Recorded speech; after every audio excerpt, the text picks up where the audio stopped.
Olá, meus amados, a paz do Senhor Jesus.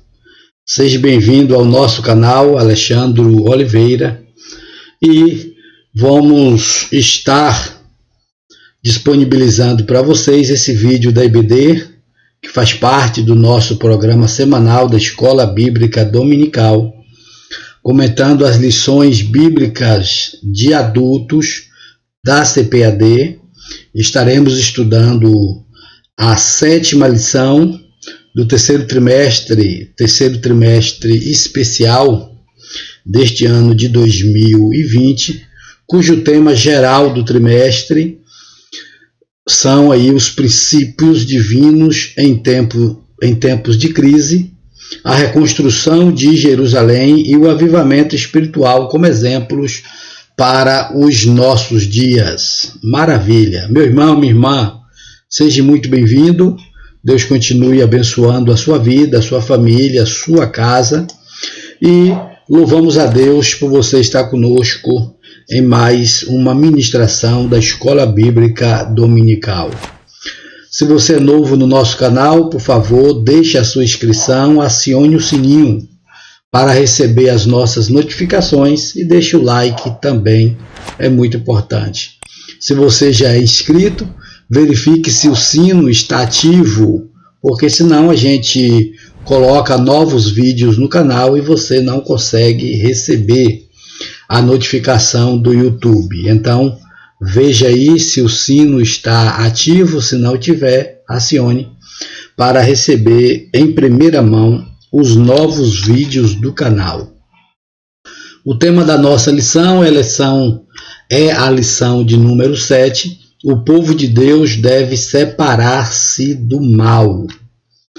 Essa lição é importante porque vai mostrar para nós, entre outras coisas, a importância da santidade, a importância da santificação, a importância da separação, de termos uma vida dedicada e consagrada ao Senhor nosso Deus e, consequentemente, afastar-se do mal ou das pessoas e ações que nos levam a pecar ou a falhar contra o nosso Deus.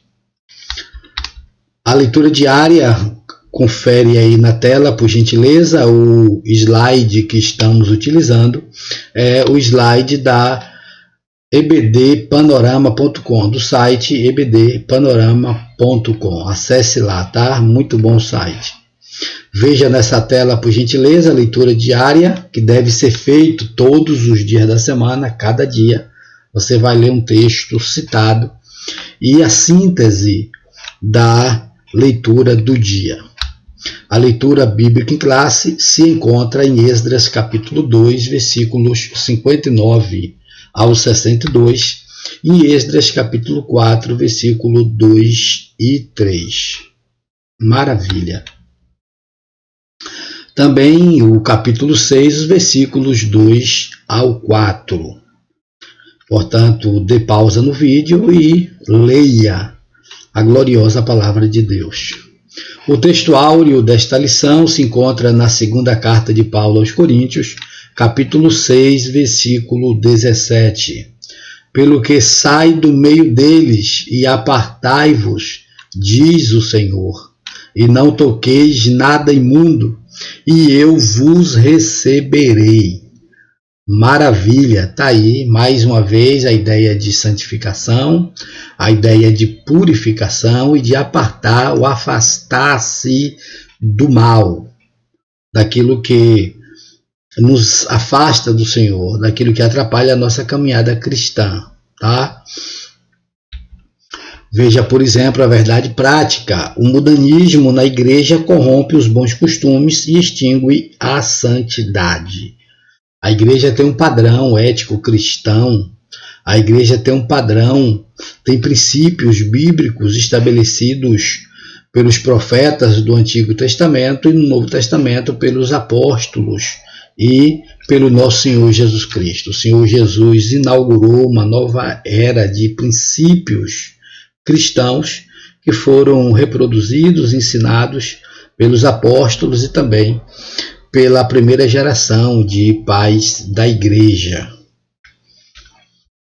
E no presente momento devemos também manter esse padrão, procurar compreender esses princípios e reproduzi-los na nossa vida cristã. Glória a Deus. Os tópicos dessa lição são 4. O primeiro tópico está aí o tema: somente os judeus retornariam a Judá. Segundo tópico, os judeus não aceitaram a ajuda dos samaritanos. Deus exige santidade do seu povo. Terceiro tópico. E o último, 4, devemos manter uma vida de separação do mal. Veja que o segundo, terceiro e quarto tópicos contém também subitens, subtópicos. Já o primeiro tópico não. Sigamos. Perceba que nós estamos estudando vários eventos ocorridos após cativeiro, pós-cativeiro, e teve, por exemplo, a construção dos muros, o alicerce, depois a construção do templo, e assim nós vamos percebendo os eventos, além inicialmente do retorno em 3 levas dos judeus que retornaram de Babilônia para Jerusalém, do Império Babilônico, que não era mais babilônico, já era medo-persa, para a terra dos judeus, para Jerusalém. Lembrando também que esse percurso durou um tempo, as 3 levas não vieram instantaneamente, houve um decurso de tempo, e também ficava aí em média de 1.500, 1.600 quilômetros de distância, então foi uma jornada muito boa. Meus amados, o primeiro tópico da lição: somente judeus retornariam a Judá. Aqui é um ponto crucial. E aí você pode perguntar: pastor, por que Deus exigiu que somente os judeus retornassem? Não queria mistura, não queria outros povos? E aí nós vamos entender nenhuma aplicação para os nossos dias, para a vida cristã, com base nos princípios do Novo Testamento e da Igreja de Cristo. Vamos entender que esse acontecimento histórico passou para nós no sentido de separação, santificação, purificação, santidade. Deus ainda exige santidade de cada um de nós, que separemos dos pecados, do mal, da má conduta, da má prática, abandonemos as coisas que nos fazem distanciar ou nos distanciam da presença de Deus, tá bom? Então é interessante entender esse tópico primeiro desta lição nessa perspectiva. Nós estamos avaliando aqui o contexto histórico e as suas implicações para o direito e para a perspectiva de cidadania do nosso tempo. Não. Estamos entendendo o fato que ocorreu e colocando o princípio bíblico em cima disto aí, que é um afastamento daquilo que nos tem o potencial de nos tirar da presença de Deus. Como o título da lição sugere, o mal. Devemos nos afastar do mal e, portanto, seguir a palavra de Deus e aproximar-se do Senhor e fazer aquilo que agrada ao Senhor, que fazem parte dos princípios e doutrinas da Bíblia Sagrada, da palavra de Deus, e que a igreja deve reproduzir, deve praticar, deve vivenciar, tá bom? Sigamos. Olha bem, não fazia parte do grupo que retornou de Judá, o grupo que retornou a Judá, né, o grupo que saiu da Babilônia e regressou para Judá. Os judeus mestiços, nascidos de casamentos mistos na Babilônia. Segundo, os judeus cujos nomes não foram achados nos registros das genealogias. Então perceba aí que foi estabelecido um critério. Olha, houve a liberação para retornar para a nossa terra. Maravilha, depois de 70 anos, o povo de Deus vai regressar para a sua pátria. Muito bom. O salmista vai relatar esse momento e traduzir nessas palavras, envolvendo também aí todo o sentimento que essas palavras têm, no Salmo 126, quando ele diz: estávamos como os que sonham. Então a nossa boca se encheu de canto, e dizia-se entre as nações: grandes coisas fez o Senhor por estes, e grandes coisas fez o Senhor por nós, e por isso estamos alegres. Então, meus irmãos, perceba que esse relato do Salmo 126 é o único capítulo de Salmos que retrata o retorno do povo do cativeiro babilônico. Logo, perceba que esse relato do Salmo 126, além de ser uma poesia, um cântico de júbilo, de regozijo e de reconhecimento do estado do povo e da grandeza de Deus, também denota um momento histórico fundamental na história do povo judeu. Perceba então, meus irmãos, minhas irmãs, que o povo realmente queria retornar, mas fez-se necessário estabelecer critérios. Dentre eles estão aí dois para vocês. Tinham que ser judeus nascidos de casal judeus mesmo, de família judia. Não podia ser mestiço, não podia ser uma mistura de outros povos. E também, mesmo se alguém dissesse: não, olha, eu sou aqui descendente do sacerdote tal, com a fulana tal, da família tal, da casa tal. Contudo, se não tivesse no livro ou nos livros das genealogias, não retornariam. Entende? Por quê? Porque a genealogia era importante para determinar a origem.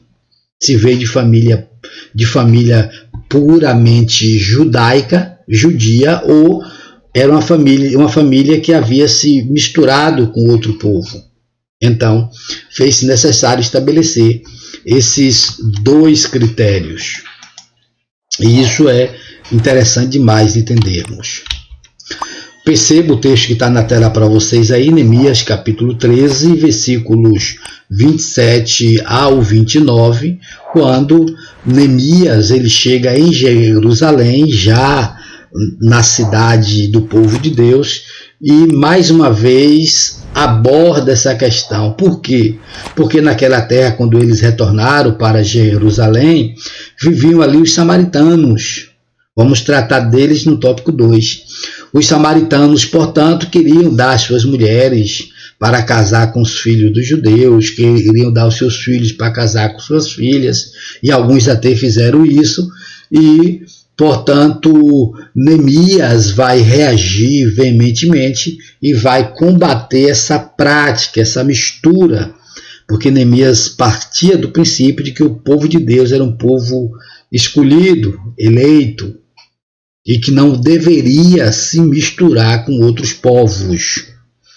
Fazendo aplicação para os nossos dias, meus amados, o princípio espiritual extraído desse fato histórico é o seguinte: nós não devemos nos misturar doutrinariamente, espiritualmente, envolver com outras religiões, com outras doutrinas, com outros costumes, que irá necessariamente implicar nossa fé, implicar nossa conduta, implicar o nosso comportamento. Entendem? Percebam, portanto, que Neemias vai abordar esse aspecto. E na Igreja de Cristo também devemos entender isso. O nosso Deus é santo. Pedro vai dizer: sede santo em toda a vossa maneira de viver. O escritor aos Hebreus vai dizer que devemos buscar a paz com todos e a santificação, sem a qual ninguém verá o Senhor. Então, nosso Deus continua santo. Obviamente, vocês estão entendendo. Não quer dizer que você vai reproduzir esse fato histórico. Não, eu sou assim, eu não posso me misturar com alguém dessa cor, com alguém dessa etnia, com alguém dessa... Esse não é o critério. O critério para a Igreja de Cristo hoje é o critério espiritual. Essa pessoa que eu vou me relacionar, ela é da minha fé? Ela serve a Jesus? Ela crê no rol de doutrina das Escrituras, ela congrega, ela comunga da minha crença, da minha fé. Esse evento que eu vou é sadio, vai me fazer bem? São essas indagações que precisam serem feitas. Como nós já comentamos, não citando necessariamente esse texto, mas falando sobre a questão da desigualdade e da incompatibilidade espiritual, que devemos entender isso aí. O apóstolo Paulo vai advertir os cristãos sobre o perigo do jugo desigual, da pessoa vivenciar, relacionar intimamente, familiarmente ou socialmente com pessoas ou grupos que não compartilham a nossa crença, que não vivenciam a nossa fé. É perigoso porque pode nos levar à corrupção ou pode fazer com que não prosperemos, não avancemos espiritualmente. Veja aí, mais uma vez, um outro texto de Números, capítulo 11, versículo 4. Seguindo, veja também a questão da atitude dos judeus. Eles estavam em uma região, estavam sendo tirado do Egito e levado para uma região que manava leite e mel. E o que é que eles fazem? Eles murmuram. Número 11, capítulo 5, Números, capítulo 11, versículos 5 e 6. Nós nos lembramos dos peixes que comiam de graça no Egito, e também dos pepinos, das melancias, dos alhos. Olha, eu quero destacar só uma palavra para vocês aqui.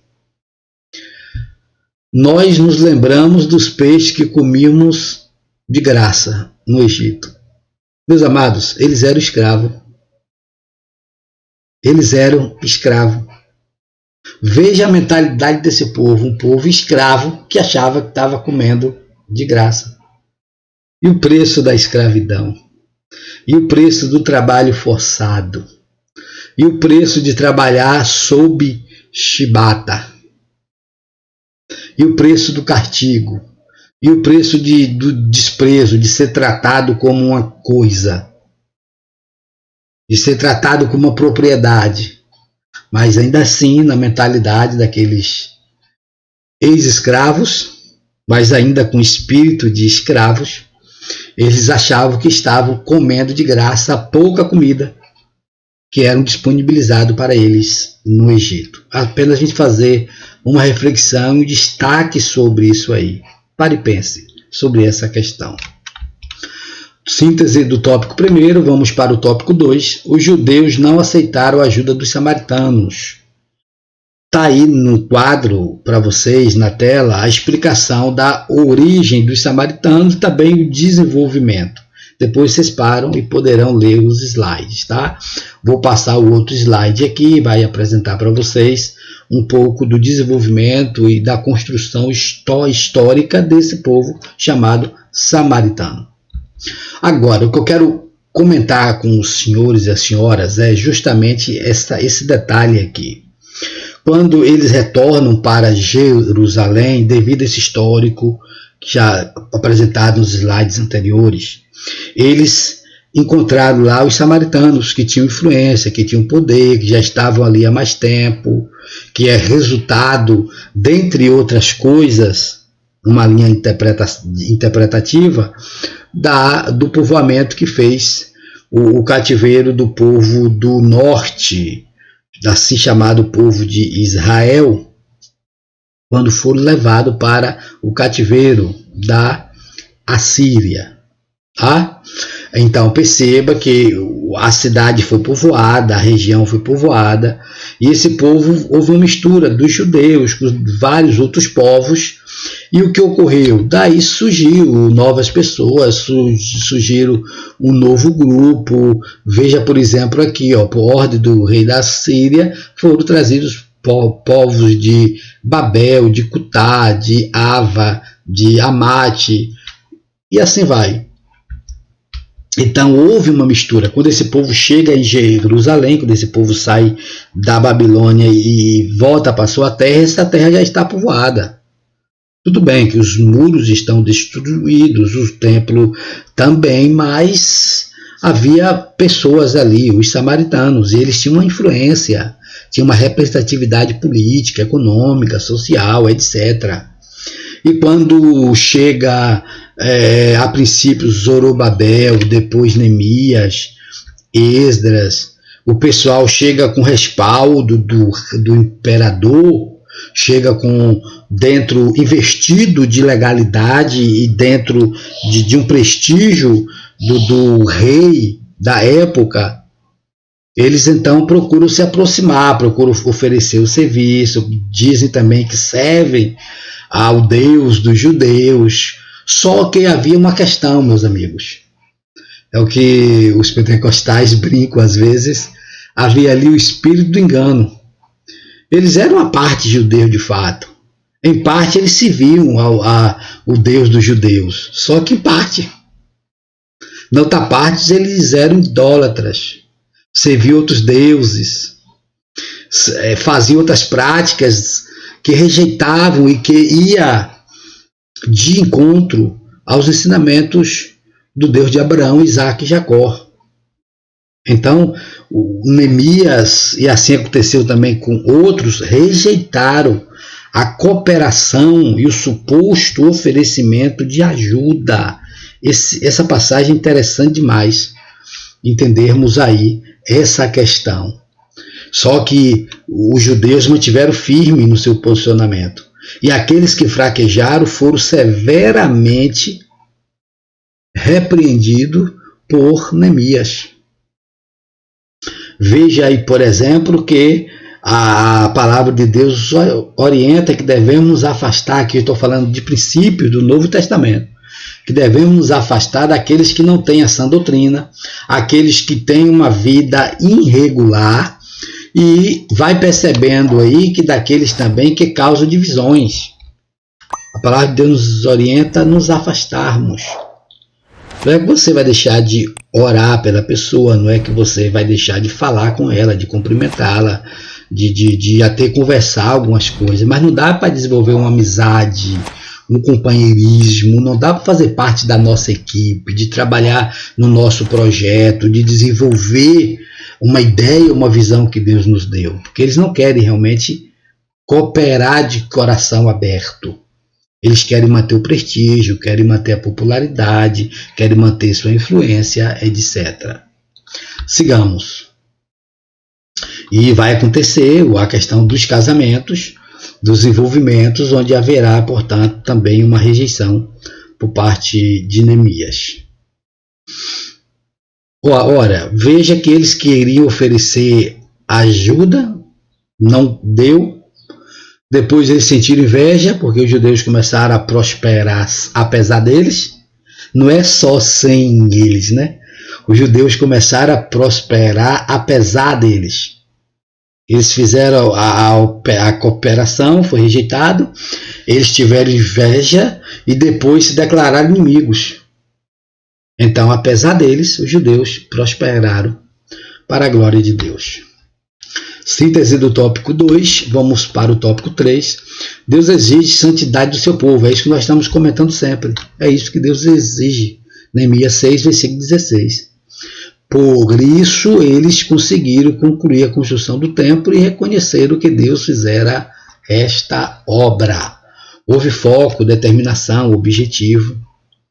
E não quiseram descumprir a ordem divina para que eles não se misturassem. Assim eles fizeram e Deus abençoou e prosperou. Veja Josué, o exemplo de Josué, capítulo 3, versículo 5. Santificai-vos, porque amanhã fará o Senhor maravilhas no meio de vós. O Antigo Testamento está cheio desses exemplos. E o Novo Testamento vai trazer como princípios para a vida cristã, do afastamento do pecado, da purificação, da santificação, de se afastar daquilo que desagrada a Deus, de deixar ou se afastar das pessoas que não têm compromisso com Deus, que não querem reatar sua aliança com o Senhor, que querem atrapalhar a obra de Deus, etc. Lembrando mais uma vez que isso não tem nada a ver com desamor, com falta de misericórdia, falta de cuidado, etc, etc. Não tem nada a ver com isto. Tem a ver em buscar uma vida de santificação, em compartilhar intimidades, amizades, objetivos, projetos, alcançar metas. Tem pessoas que infelizmente não dá para fazer parte porque não compartilha dos mesmos sentimentos, dos mesmos princípios e não vivenciam em suas vidas a doutrina cristã, a doutrina bíblica. Esse exemplo de Josué é fantástico, vai acompanhando aí no slide, por gentileza. Veja mais uma vez Josué, capítulo 7, versículo 13, falando da questão do anátema. Anátema há no meio de vós. O que seria o anátema? Algo ruim, amaldiçoado, fruto de uma desobediência. E Deus então pede que seja retirado, determina que seja retirado do meio deles o anátema, porque só assim o Senhor iria abençoar. E enquanto o povo não tirou o anátema, Israel perdeu para um pequeno povo, para uma pequena tribo, para uma pequena cidade. Mas quando voltou-se para o Senhor, Deus deu vitória e eles conquistaram para a glória do nome do Senhor, o Deus de Abraão, de Isaque e de Jacó. O quarto tópico, devemos manter uma vida de separação do mal. Está aí. Perceba, portanto, que devemos afastar do mal. Lembre que esse mal aí é escrito com L, no sentido mal, no sentido de ideias, pensamentos, práticas, coisas. Enquanto a prática ela é má, e não mal com U, que seria basicamente pessoa, personificação, a natureza, etc. Aqui é um mal com L. Portanto, devemos separar, deve haver separação do mal, daquilo que nos prende, daquilo que nos faz com que afastemos do Senhor. E Deus, portanto, orienta o seu povo que se afaste dos samaritanos e também da idolatria. Aí está uma questão, vale a pena separar-se do mal, afastar do mal? Sim. Asaf vai vivenciar isto. Ele vai expressar no Salmo 73, Malaquias também, outros salmos, que depois o pessoal vai reconhecer, eles irão reconhecer que realmente vale a pena.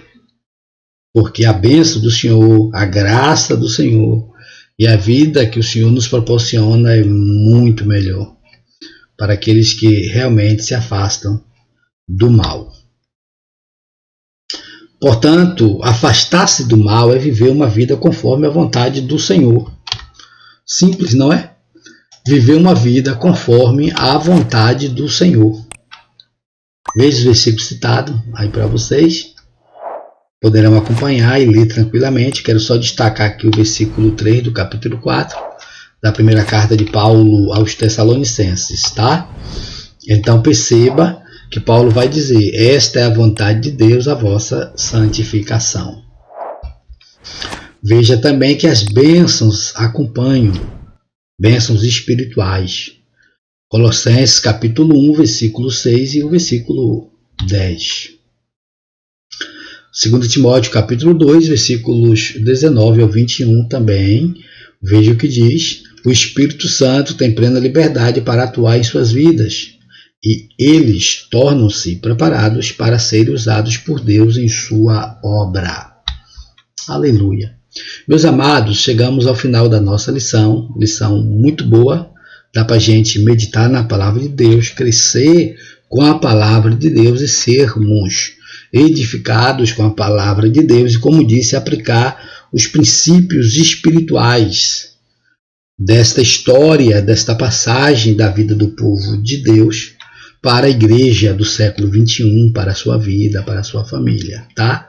Deus te abençoe, Deus abençoe a sua vida, a sua família, o seu ministério, no nome do Senhor Jesus. Glória a Deus.